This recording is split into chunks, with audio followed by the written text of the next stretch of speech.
Good morning families. நம்மளோட குழந்தைங்க என்ன பண்ணிகிட்டு இருக்காங்கன்னு பார்க்கலாமா? குழந்தைங்கன்னு சொன்னதும் பாருங்கள், தமிழ் தெரியும்னு நினைக்கிறேன். பக்கத்தில் வந்தாச்சு கண்மணி பாப்பா. கண்மணி குட் மார்னிங் சொல்லலைல்ல இன்னைக்கு?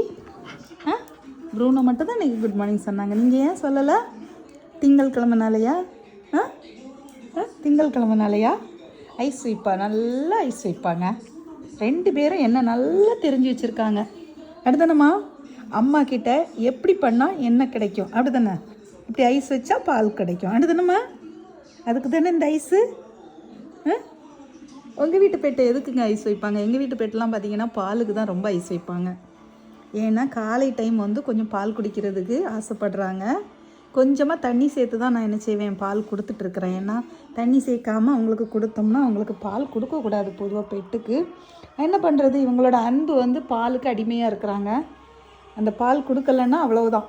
அடுத்தனமா அம்மா கிட்ட சண்டை போட்டுருவாங்க. அடுத்தனமா